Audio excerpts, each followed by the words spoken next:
सीधा लेकर चलते हैं एक बार फिर से अंबेडकर नगर, सुनवाते हैं सीएम योगी क्या कुछ कह रहे हैं। वंदे वंदे। अंबेडकर नगर के कटहरी विधानसभा क्षेत्र में आयोजित इस रोजगार मेला और भारत के भविष्य अपने युवाओं की आकांक्षाओं की पूर्ति के लिए आयोजित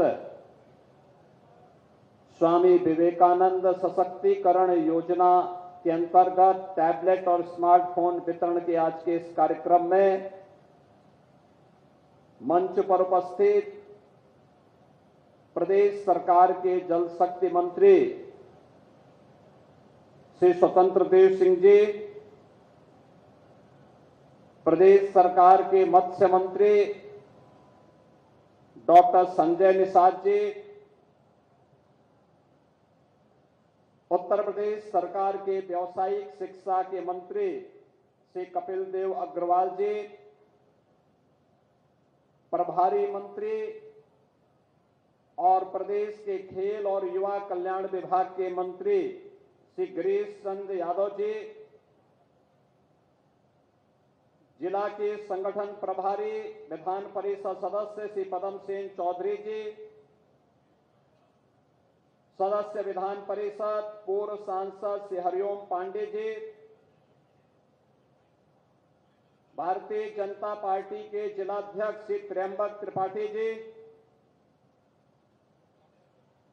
जिला पंचायत अध्यक्ष श्री श्याम सुंदर वर्मा और साधु वर्मा जी, मंच पर उपस्थित भारतीय जनता पार्टी के हमारे पदाधिकारीगण डॉक्टर मिथिलेश त्रिपाठी जी, डॉक्टर राजीव राम त्रिपाठी जी, श्री यमुना प्रसाद चतुर्वेदी जी, श्री राम प्रकाश यादव जी,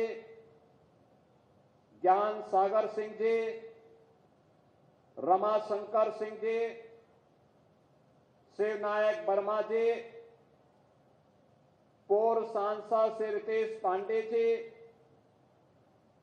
कपिल देव वर्मा जी, अवधेश द्विवेदी जी, पूर्व विधायक त्रिवेणी राम जी, पूर्व विधायक धर्मराज निषाद जी, पूर्व विधायक श्री जयराम विमल जी, पूर्व विधायक श्रीमती नीता कमल जी, पूर्व विधायक श्रीमती संजू देवी जी,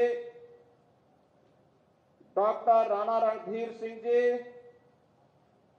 अध्यक्ष नगर पालिका परिषद चंद्र प्रकाश वर्मा जी, मंच पर उपस्थित विभिन्न विभागों के अधिकारीगण और अंबेडकर नगर और खासतौर पर कटहरी के मेरे सभी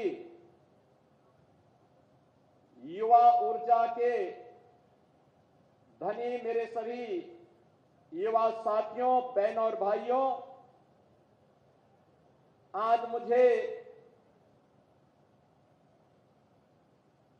इस पावन धरा पर आने का अवसर प्राप्त हुआ है और ये मेरा सौभाग्य है कि श्रावण मास में मुझे श्रवण की मातृ पितृ भक्ति कैसे होती है उनकी इस पावन स्थली पर अंबेडकर नगर जनपद के युवाओं के साथ संवाद का एक अवसर प्राप्त हुआ है। मैं इस अवसर पर इस पावन धरा को नमन करते हुए यहां के अन्नदाता किसानों, जिनकी मेहनत से प्रदेश और देश का पेट पलता है,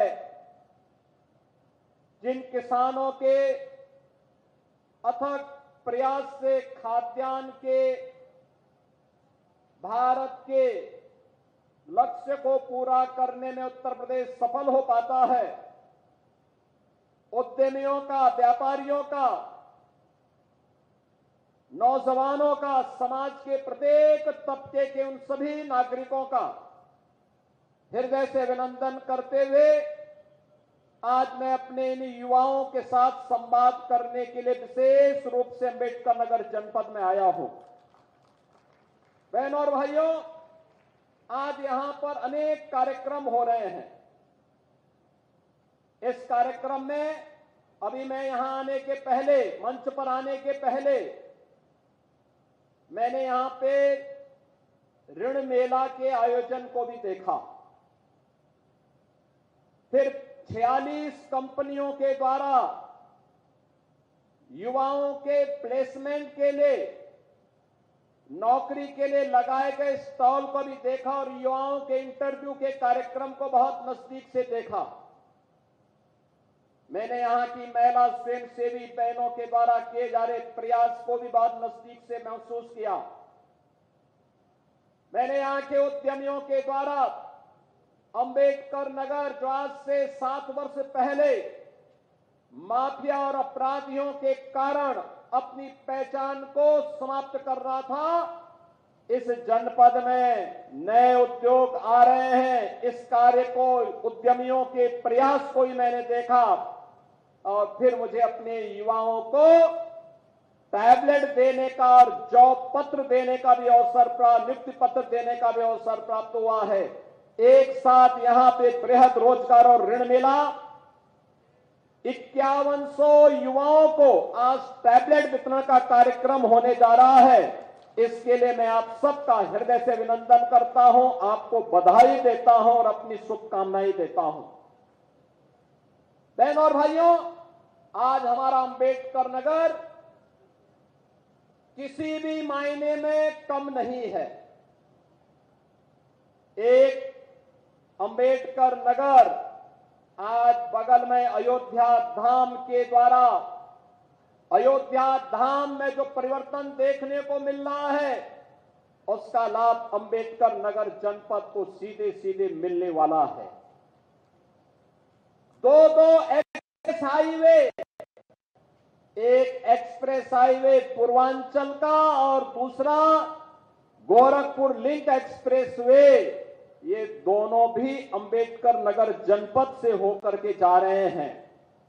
बहनों और भाइयों, इन दोनों एक्सप्रेस हाईवे पर हम 2 औद्योगिक गलियारा भी बनाने की तैयारी कर रहे हैं, जहां उद्योग लगेंगे और अंबेडकर के मेरे युवाओं को नौकरी और रोजगार के लिए अंबेडकर नगर से बाहर नहीं बल्कि इसी जनपद में उन्हें नौकरी की संभावना विकसित होगी। इसके लिए भी आज मैं आपको आश्वस्त करने के लिए आया हूं। मुझे प्रसन्नता है कि इन्वेस्टर समिट का लाभ जो फरवरी 2023 में लखनऊ में आयोजित हुआ था, अब तक देश का सबसे बड़ा इन्वेस्टर समिट है। 40 लाख करोड़ रुपए के निवेश के प्रस्ताव इसमें राज्य सरकार को प्राप्त हुए।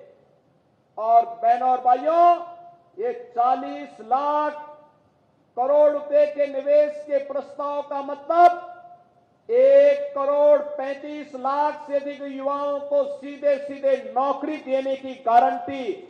और उस गारंटी के तहत यहां पर आपने देखा होगा कि कैसे यहां के उद्यमी, यहां पर अब नए नए उद्यम लग रहे हैं। अभी आपने देखा होगा लगभग 6,000 करोड़ रुपए का एक उद्यम यहां लग रहा है। अलग अलग उद्यमियों ने भी रुचि ली है, कुछ को भी यहां प्रमाण पत्र भी दिए गए हैं। ये चीजें दिखाती हैं कि अब अंबेडकर नगर बदल रहा है। अंबेडकर नगर ने माफिया और भ्रष्टाचारियों से मुक्ति का संकल्प लिया है। और मैं आज अपने युवाओं को यही आश्वस्त करने के लिए आया हूं कि आज जिन 46 कंपनियों ने यहां पर अपने स्टॉल लगाए हैं, ये कंपनियां 21,000 वैकेंसी के साथ आपके पास आई हैं। 21,000 नौजवानों को ये लोग यहां पे नौकरी देने का काम करेंगे और पैकेज देने का काम करेंगे। ये नौजवान, किसी कोई ग्रेजुएट है, कोई ITI है, किसी ने पॉलिटेक्निक किया है, किसी ने BTech किया है, किसी ने बीएड किया है, किसी ने बीटीसी किया है, लेकिन अलग अलग जगह जो जगह खाली है उनको लेकर के कंपनियां आई हैं। वे कंपनियां उन्हें उनके प्लेसमेंट के लिए प्रतिबद्ध हैं, उन्हें नियुक्ति पत्र देंगी। मैंने शुरुआत की है, दिन भर ये कार्यक्रम का सिलसिला चलता रहेगा। सभी बैंक यहां पर आए हैं। बैंक के लोन मेले, चाहे वह वन डिस्ट्रिक्ट वन प्रोडक्ट की योजना के अंतर्गत हो, प्रधानमंत्री रोजगार सृजन योजना का कार्यक्रम हो, मुख्यमंत्री युवा स्वरोजगार योजना हो, स्वयं सहायता समूह या एमएसएमई सेक्टर में पीएम विश्वकर्मा या किसी भी अन्य योजना के अंतर्गत किसान क्रेडिट कार्ड हो या कृषि ऋण से संबंधित जो भी कार्यक्रम होने हैं, आज अकेले यहां पर लगभग 200 से 250 करोड़ रुपए का ऋण का वितरण यहां के उद्यमी, यहां के व्यापारी, यहां के नौजवानों को, नए उद्यमियों को प्राप्त होने वाला है। और इसके माध्यम से रोजगार सृजन की नई संभावना हमारा युवा इसके माध्यम से तय कर पाएगा। बहनों और भाइयों, एक समय हम लोगों का था, हम लोगों को स्कूल कॉलेज में पढ़ते समय कॉपी किताब भी सही समय पे नहीं मिल पाता था, खरीदने में भी उपलब्ध नहीं हो पाता था। और आज हम अपने युवा को तकनीकी रूप से सक्षम बना रहे हैं। 2 करोड़ युवाओं के लिए टैबलेट और स्मार्टफोन की व्यवस्था की है। आज अकेले यहां पर कटहरी में 5100 नौजवानों को हम यहां पे टैबलेट देने जा रहे हैं, जिनमें 11 को मैंने दिया है। मेरे जाने के बाद हमारे मंत्रीगण यहां रुक करके उन्हें टैबलेट उपलब्ध कराने का काम अधिकारियों के माध्यम से करेंगे। ऐसे ही यहां पर इन युवाओं को हम तकनीकी रूप से सक्षम बना सके। हमारा युवा कहीं भी जाए, उसके लिए जब वह निकलेगा, मुख्यमंत्री अप्रेंटिसशिप स्कीम की योजना है, पीएम अप्रेंटिसशिप स्कीम योजना है, इन योजनाओं के साथ जोड़ने का कार्य भी करेगा। आज इसी का परिणाम है कि आज से 7 वर्ष पहले जो उत्तर प्रदेश देश का एक डार्क स्पॉट माना जाता था, जिसके बारे में कहा जाता था कि उत्तर प्रदेश भारत की विकास का बैरियर है, आज वही उत्तर प्रदेश डार्क स्पॉट नहीं बल्कि भारत के विकास का एक ब्राइट स्पॉट के रूप में अग्रसर होकर के भारत के विकास का ग्रोथ इंजन बनने की तैयारी के साथ अपने आप को खड़ा किया है। आज उत्तर प्रदेश भारत के और प्रधानमंत्री मोदी जी के द्वारा विकास का जो भी विजन दिया गया है, विकास के उस विजन के अनुरूप हर एक कार्य में ड्राइविंग सीट पर बैठ करके लीडरशिप की स्थिति में आकर के कार्य के एक मॉडल प्रस्तुत करने का कार्य कर रहा है। और यही कारण है कि पिछले 7 वर्ष में उत्तर प्रदेश ने अपना परसेप्शन बदला है। जिस प्रदेश में पहले दंगे होते थे, अराजकता फैलती थी, गुंडागिर्दी होती थी, अव्यवस्था फैलती थी, माफिया हावी थे, बेटी और व्यापारी सुरक्षित नहीं था, आज वही उत्तर प्रदेश निवेश का ड्रीम डेस्टिनेशन के रूप में उभरा है, कानून व्यवस्था का मॉडल बनाने में सफल हुआ है, सर्वाधिक सरकारी नौकरी देने वाला राज्य के रूप में आया है, सर्वाधिक रोजगार सृजन वाले राज्य के रूप में आगे बढ़ा है। और बहनों और भाइयों, मैं आपको आश्वस्त करने के लिए आया हूं अपने युवाओं को कि युवाओं के भविष्य के साथ किसी को भी खिलवाड़ करने की छूट नहीं दी जाएगी। वह समय गया जब नौकरी निकलती थी और चाचा और भतीजा वसूली के लिए निकल पड़ते थे, उनका गैंग वसूली के लिए निकल पड़ता था। बहनों और भाइयों, आज कोई आपके भविष्य के साथ खिलवाड़ नहीं करेगा। अगर कोई करने का दुस्साहस करेगा तो आप मान करके चलिए कि उसकी पूरी संपत्ति को जब्त करवा करके उसको गरीबों में वितरण करने का काम करवा देंगे। वहां पर महिलाओं के लिए महिला संरक्षण गृह बना देंगे। वहां पे निराश्रित बच्चों के लिए उनके लिए किसी कार्यक्रम के लिए स्थल का निर्माण करा देंगे। लेकिन किसी भी बेईमान और भ्रष्टाचारी को अराजकता फैलाने की छूट नहीं देंगे। युवाओं के भविष्य के साथ खिलवाड़ करने की छूट नहीं देंगे। और इसीलिए इन सब प्रयासों का परिणाम है कि हमने युवाओं की ऊर्जा का लाभ दिया, उन्हें सम्मान दिया, तो उत्तर प्रदेश देश की 7वीं बड़ी अर्थव्यवस्था से अब देश की नंबर 2 अर्थव्यवस्था बनने में सफल हुआ है। भारत की जीडीपी में आज उत्तर प्रदेश लगभग 9.5% का अपना योगदान दे करके देश की नंबर 2 अर्थव्यवस्था के रूप में उभर करके सामने आया है। आज बहनों और भाइयों, मैं आप सबको एक बारे में कहना चाहता हूं। उत्तर प्रदेश के बारे में लोगों के मन में जो धारणा थी, आज वो बदली है। आज आप जाते होंगे, 6-7 साल पहले जब आप यूपी से बाहर जाते थे, लोग आपको शक की निगाहों से देखते थे, शक की निगाहों से देखते थे। लोगों को भय लगता था, कहीं ये व्यक्ति किसी माफिया के साथ तो नहीं जुड़ा हुआ है। आज बहनों और भाइयों, मैं गारंटी के साथ कह सकता हूं कि आज आप यूपी के बाहर कहीं जाएंगे तो लोग आपको सम्मान की निगाहों से देखते हैं, कहते हैं अच्छा ये उत्तर प्रदेश से आप हैं, ये है आपकी नई पहचान। मैं देख रहा था युवाओं की आकांक्षा है, उनके सपनों को पंख लगाने का काम प्रधानमंत्री मोदी जी ने मिशन रोजगार के अंतर्गत दिया है। लगातार इसमें प्रयास हो रहा है और इसके लिए लगातार सरकार के द्वारा बिना भेदभाव के शासन की योजना का लाभ हर एक युवा तक पहुंचाने का काम हो रहा है। सरकार की नीयत साफ है, नीति स्पष्ट है और उसके क्रियान्वयन का दृढ़ इच्छा शक्ति के साथ जब सरकार कार्य कर रही है तो परिणाम हमारे सामने है, जिसका परिणाम यह है, यह सरकार अपने छोटे से कार्यकाल के दौरान 2,62,00,000 परिवारों को एक शौचालय देने में सफल रही है। 56 लाख गरीबों का एक घर बनाने में सफल रही है। डबल इंजन की सरकार का परिणाम है कि 1,86,00,000 गरीबों के घर में रसोई गैस के चूल्हे जल पा रहे हैं।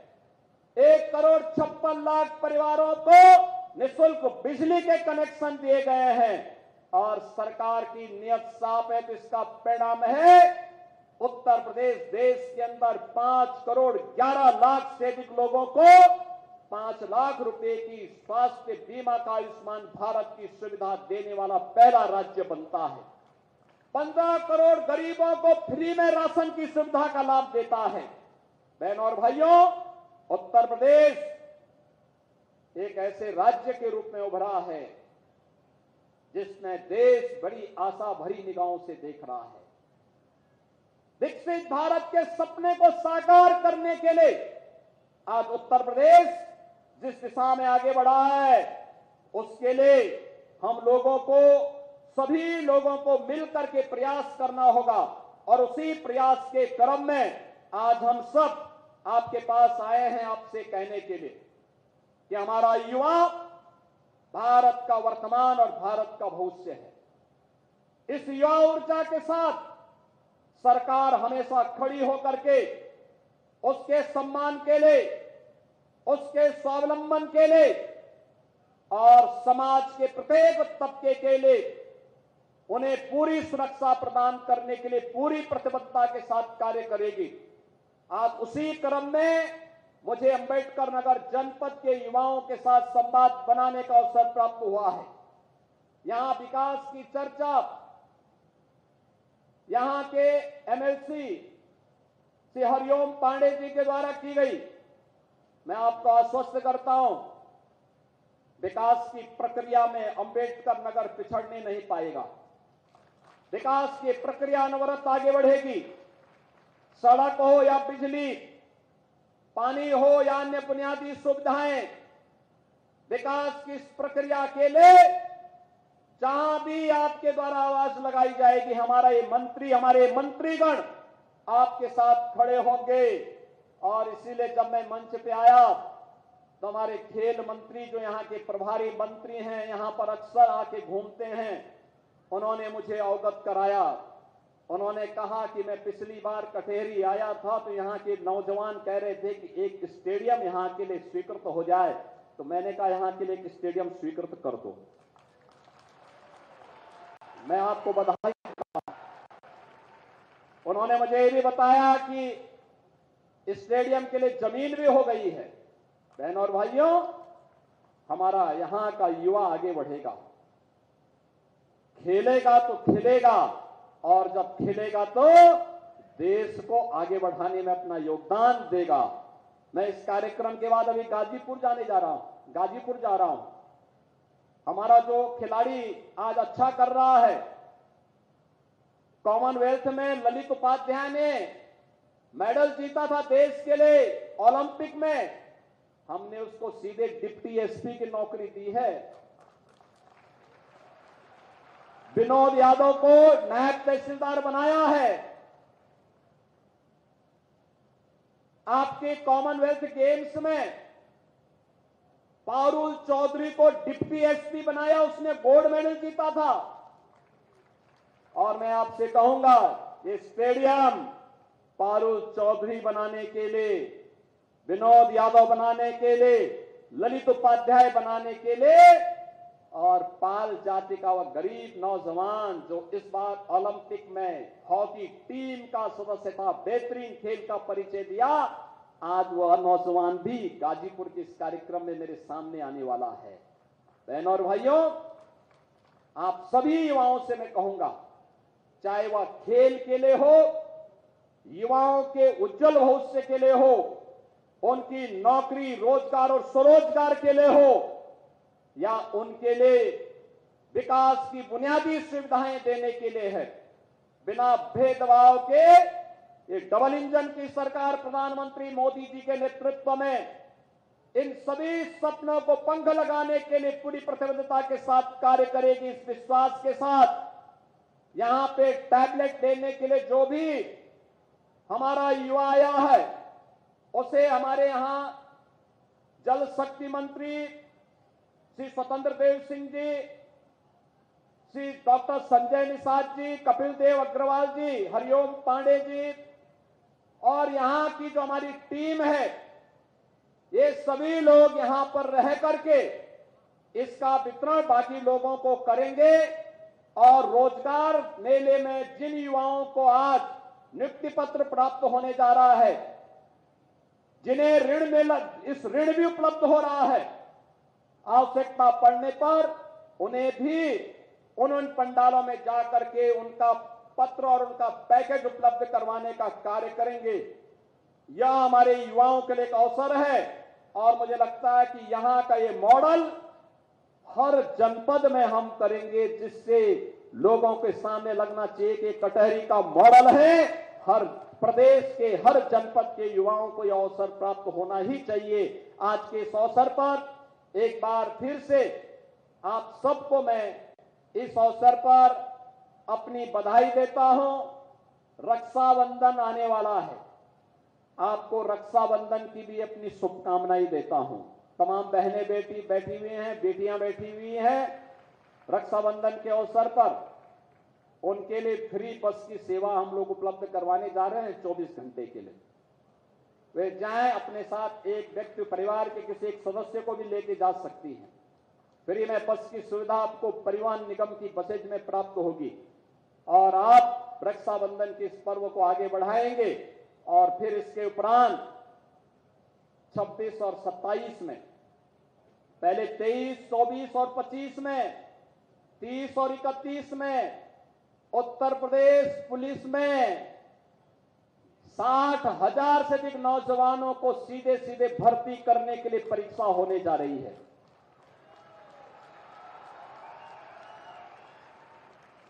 याद करिए, 60,000 भर्ती एक साथ कभी नहीं हुआ। और इसमें भी याद रखना, 30% बेटियों को भर्ती करेंगे।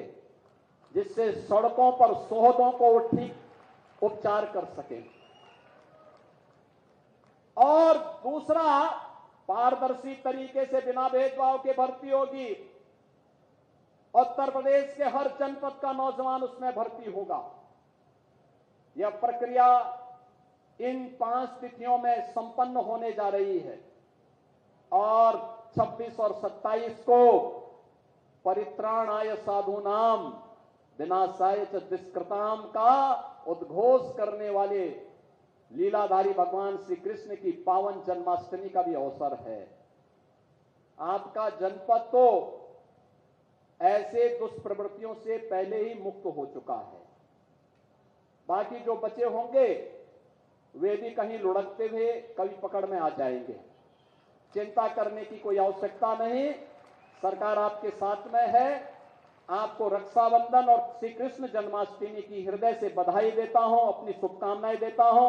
आप सब मेरे साथ बोलेंगे, भारत माता की, भारत माता की। थोड़ा तेज आवाज से बोलिए भाई, अब इतनी गर्मी में भी आवाज नहीं निकल रही है। भारत माता की, भारत माता की। वंदे वंदे वंदे